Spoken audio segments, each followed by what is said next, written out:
Ladies and gentlemen, if you enjoy my video, please click the like button and share the video. It is the only way the YouTube algorithms really notices me. I will be very grateful to you. Child who lives in the painting. Scary story published by Scare Fiction. Read for you by Scare Fiction. Chapter 1. The painting arrives. The rain drummed against the windshield as Emma Keller steered her rusted sedan up the winding road to Thorn Estate. The house, perched on the edge of a dense forest, loomed like a shadow against the gray sky. It wasn't the kind of place Emma wanted to visit, especially not in November, but the commission was too generous to refuse. Emma pulled up to the grand front door, her stomach tightening. She adjusted her scarf, the faded blue one Lily used to tug at as a baby. Shaking off the memory, she knocked. The man who answered wasn't what she expected. Richard Thorne had an air of decay about him, hollow cheeks, trembling hands, and a voice like brittle paper.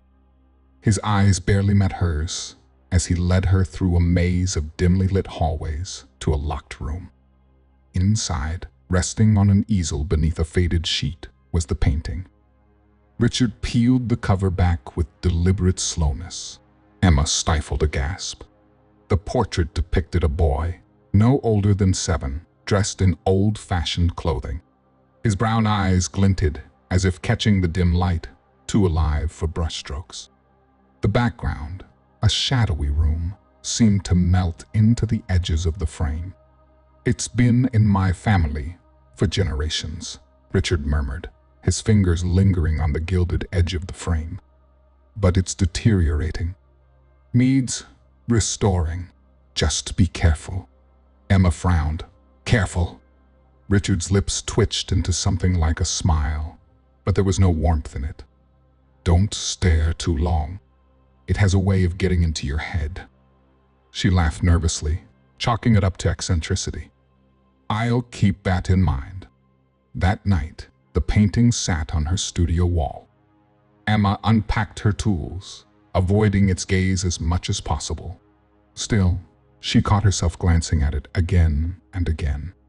There was something magnetic about the boy, the way his faint smile seemed to shift, almost imperceptibly. Later, as the house settled into silence, Emma woke to faint whispers, the kind that prickled her skin. She sat up, listening, her heart pounding. The sound stopped.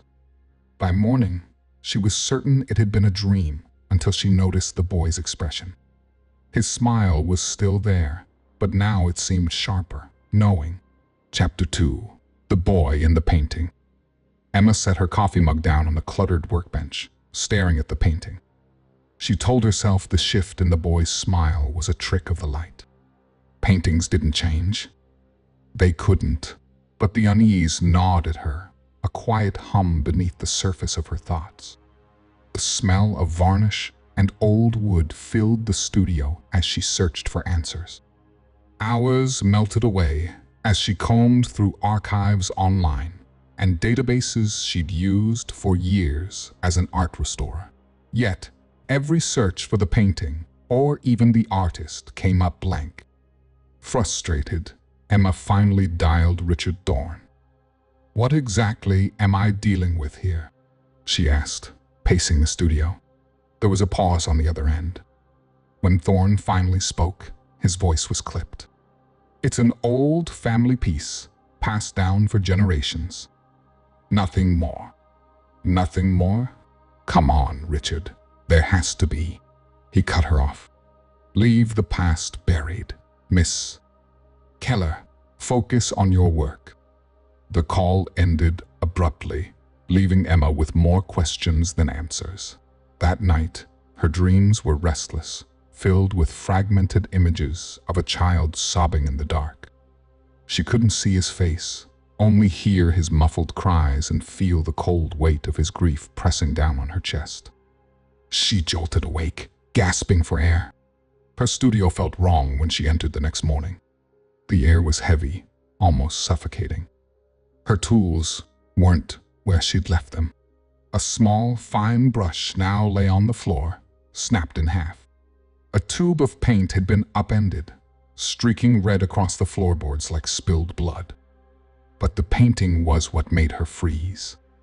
The boy's hands now bore faint scratches, as if he'd clawed at something unseen.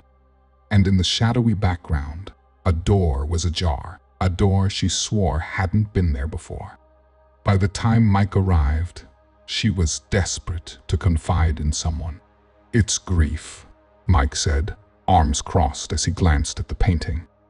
"You've been through hell. Maybe it's just your mind playing tricks." She stared at him, wanting to believe it, but her gut told her otherwise. "Then how do you explain this?" she demanded, pointing at the scratches. Mike sighed. "You need a break, not ghosts." He left soon after, leaving Emma alone with the boy in the painting. His eyes, sharper now, seemed to follow her as she locked the door. Chapter 3. The First Warning. Emma didn't realize she had fallen asleep until the sound of laughter woke her. Soft, high-pitched, and playful, it echoed faintly through the house. For a moment, she thought it was Lily. She sat up, heart pounding, as the sound faded into the silence. "Hello?" she called out, her voice trembling. The house didn't answer. Gripping her phone like a lifeline, Emma checked every room. Nothing seemed out of place, but the laughter lingered in her ears like a cruel joke. Her gaze drifted to the studio door at the end of the hallway, shut tight. She hadn't opened that door all evening. The next morning, Emma forced herself to return to the painting. She stood before it, searching for answers, but what she saw chilled her. The open door in the background of the painting had changed. No longer just a sliver of black, it now revealed a dim figure, a shadowy silhouette of someone standing just beyond its frame. Her hands shook as she grabbed her phone and dialed Richard Thorne. "The painting," she said without preamble. "There's something wrong with it. I don't know what's happening, but..." "It's your problem now," Thorne interrupted, his tone cold and final. "What do you mean? You hired me for this. You knew something was off. You'll understand soon enough." Thorne hung up before she could press further. Desperate for answers, Emma reached out to a local historian, Margaret Holt, known for her knowledge of strange artifacts and obscure history. "Thorne's family?" Margaret asked when they met over coffee. Her brow furrowed. They were odd, to say the least. Dabbled in occult practices back in the late 1800s. There's talk of rituals, sacrifices, and objects tied to curses. Emma's stomach twisted. "So, the painting." Margaret's face darkened. "Get rid of it, Emma. Burn it. Don't let it stay in your home." Emma tried. That evening, she called Thorne again, insisting he take the painting back. He refused, his tone almost amused. "I told you. It's your problem now." That night, the sound of laughter returned, louder and closer. When Emma woke at 3 a.m., her studio door was ajar. Her pulse quickened as she crept down the hall and peeked inside. The painting had changed again. The boy was no longer sitting. He stood at the edge of the frame, 1 foot stepping out. Chapter 4. The Child Speaks. The studio door creaked open, the sound splitting the stillness of the house. Emma stood frozen in the hallway, her breath shallow. The boy in the painting now stood fully upright, 1 foot stepping over the edge of his painted world, his small hand gripping the doorframe behind him. Her throat felt dry as sandpaper as she inched closer. She told herself it wasn't real. It couldn't be. Then she heard it. "Mommy." The voice was soft, fragile, and heartbreakingly familiar. Emma staggered back, her mind screaming that it was impossible. Her hands flew to her ears, but the voice came again, clear, sweet. "Mommy, I'm here." Emma's knees buckled, and she slumped against the wall. The tears came before she could stop them, hot and relentless. It sounded like Lily, so much like Lily, that her heart ached with an old, raw wound. The next morning, after hours of restless pacing and denying the whispers in her head, Emma pulled out the photo albums she had shoved in a drawer months ago. Her trembling fingers flipped through the pages until she found a picture of Lily sitting on her lap at the park, both of them laughing in the sunlight. Her breath hitched. The resemblance was undeniable. The boy's soft curls, the slight tilt of his head, even the glint in his eyes mirrored Lily's. She shut the album with shaking hands, her mind flooding with memories she had buried deep. Lily's favorite songs, the way she used to tug Emma's scarf and giggle, her small hand slipping from Emma's grasp the day of the accident. Emma sank to the floor, reliving the moment she had lost her only child. The car, the screeching tires, the unbearable silence after. She buried her face in her hands, drowning in guilt and pain. That night, the boy's voice returned. "Don't cry, Mommy. I'm here now." Emma's head snapped up, her heart racing. The boy's painted hand rested on what looked like the windowsill of her studio, a detail that hadn't been there before. As the days passed, the boy's mannerisms became even more disturbingly familiar. He mimicked the way Lily used to tilt her head, the way she held her favorite doll, even the soft hum of her bedtime tune. Emma didn't know whether to collapse into the comfort of the illusion or recoil in terror. Her mind wavered between believing this was a second chance with Lily and fearing what malevolent force might be toying with her grief. "Mommy," the boy's voice whispered again. "Don't you want me back?" Emma stared at the painting, her fingers curling into fists. Whatever this was, it wasn't her daughter, but part of her, the broken part, wanted to believe the lie. Chapter 5.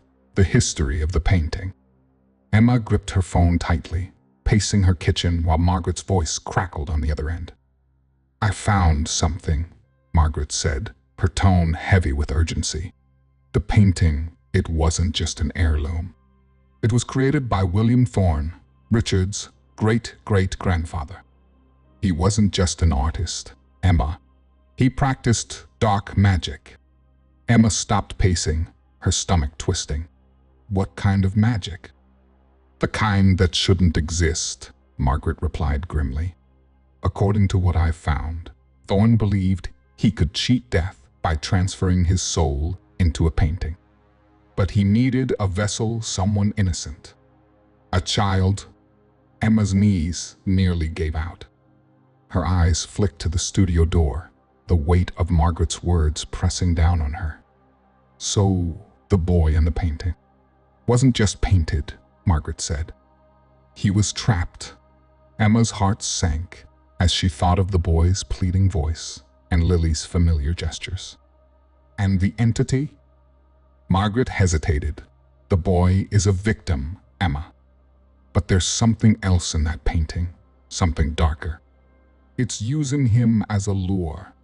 That thing isn't your daughter." Emma closed her eyes, tears burning her cheeks. She wanted to believe it was Lily so badly, but deep down, she knew it wasn't. Later that evening, Emma called Mike, desperate to share what she'd learned. His voice was dismissive, almost impatient. "Emma, you're letting this grief twist you up. A cursed painting? Come on." "Mike, it's not just my imagination," she pleaded. "Please, just come see it again." After a long pause, he sighed. "Fine, tomorrow." But tomorrow came and went, and Mike never showed. By midnight, panic clawed at Emma. She called him again and again, but his phone went straight to voicemail. Frustrated, she paced the studio until her foot caught on something small and metallic. She crouched down, her breath catching as she held up the object. Mike's watch. A cold chill ran through her, and her eyes snapped to the painting. Her stomach dropped. In the shadowy background of the canvas, where the silhouette had once stood, there was now a clear figure. It was Mike. His face was pale, his eyes wide with terror. "No," she whispered, stepping back, her hand trembling. The boy's voice cut through the silence, soft and lilting. "You're next, Mommy." Emma's gaze shot back to the boy. His hand now reached toward her, his fingers brushing the very edge of the frame. Chapter 6. Crossing Over. The house felt smaller now, as if the walls leaned in closer every time Emma moved. Shadows stretched unnaturally long across the floor, shifting when she wasn't looking. The boy's whispers came constantly, alternating between pleading and sinister laughter. But the voice that shattered her resolve came late one night, soft and tremulous. "Mommy, help me." It was Lily's voice. Emma's heart twisted painfully, her breath hitching in her chest. "Lily," she whispered, tears spilling freely. "Help me," the voice called again, distant but unmistakable. Emma staggered into the studio, where the painting loomed on the easel like a watching predator. The boy's eyes glimmered with an unnatural light, his hand fully extended out of the frame now. In her desperation, Emma turned to the stack of books Margaret had dropped off earlier that week. One, bound in cracked leather and smelling of mildew, described a ritual meant to bridge the gap between worlds. Emma didn't know if she believed it would work, but she was out of options. She set up candles around the painting, chanting the strange incantation scrawled in Margaret's book. The room grew colder with each word, and the air seemed to vibrate, heavy and alive. Then everything went black.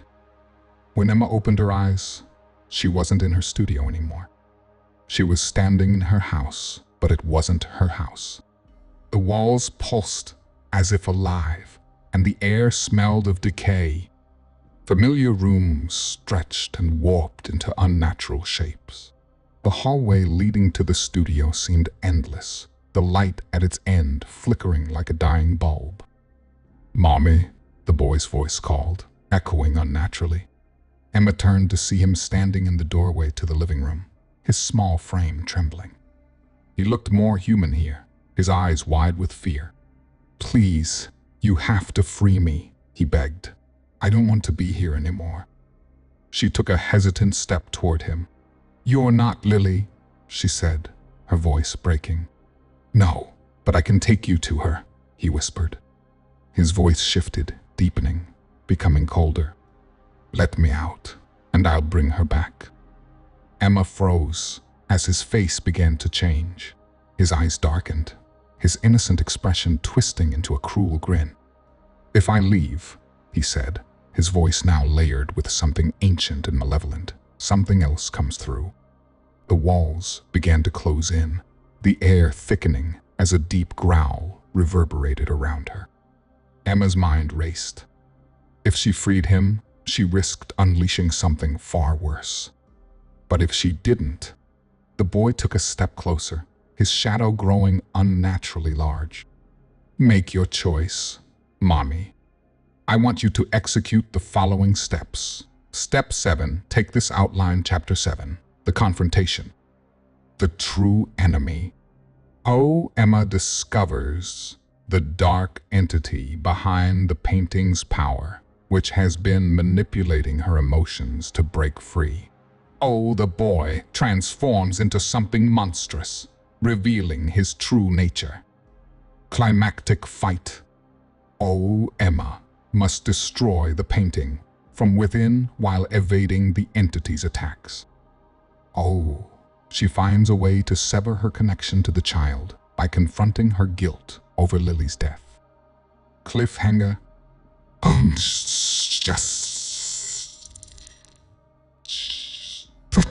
Painting, the boy whispers. "Are you sure you're ready to let go of her forever?" Write a 450-word chapter, focus on United States audience, and engaging. But Chapter 7 starts from where Chapter 6 ends. Chapter 7, the confrontation. The air around Emma thickened as the boy's voice shifted, its once innocent tone now an eerie echo that vibrated through her bones. The walls of the twisted house pulsed, breathing like a living creature, as if it too knew the terrible truth she was beginning to realize. The boy's form began to distort.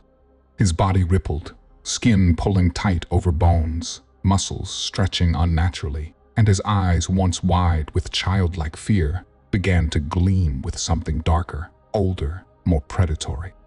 The smile that stretched across his face was too wide, too sharp. He was no longer a child. "Let me out, Mommy," the voice hissed. But it wasn't the voice she had heard for days. It was deeper, rougher, and the words were spoken in a voice she didn't recognize, the voice of something ancient, full of rage and malice. Emma stumbled backward, her heart slamming in her chest. The boy, no, whatever this thing was, lurched forward, his limbs distorting in unnatural angles as he reached for her. His body twisted into grotesque shapes, his mouth opening impossibly wide, revealing rows of sharp black teeth.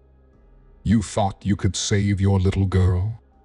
The entity laughed, its voice reverberating in the house. "You're just like all the others, weak, broken, grieving. You gave me the power I needed to return. You, Emma Keller, are the key." The truth crashed into Emma like a tidal wave. The boy wasn't trapped in the painting. He was the painting, an anchor for this dark force that had been manipulating her from the start. The entity had fed off her grief, her desperate longing for her daughter, using her emotional vulnerability to break free. "You're not Lily," Emma whispered, her throat dry, but her voice gaining strength. "No, I'm not," the entity hissed. "But you'll never leave me behind. I've tasted your pain. I'll never let go." Emma's pulse throbbed in her temples as the room spun around her. She had to destroy the painting, had to end this. But she couldn't act in blind panic. She had to sever her connection to the boy, to the entity. The boy's figure reared back, snapping at her with claws like daggers. But Emma turned away, forcing herself to remember Lily. Her Lily. The laughter, the curls, the way she'd hold Emma's hand. And then the crushing guilt, the moment Emma had blamed herself for Lily's death. "You're not my daughter," she shouted, her voice breaking as tears flooded her eyes. "You are not her." The room shuddered. The boy, the entity, writhed and screamed, its form warping as Emma's resolve grew. She had to let go of her guilt, let go of the memories that had held her captive for so long. She turned toward the canvas, her breath ragged, as the boy's whisper cut through the air like a blade. "Are you sure you're ready to let go of her forever?" Question lingered in the silence, suffocating her, as Emma reached for the frame. Chapter 8. The Resolution. Emma's hand trembled as it hovered over the edge of the canvas. She could hear the boy, the entity, screeching, its voice reverberating around her.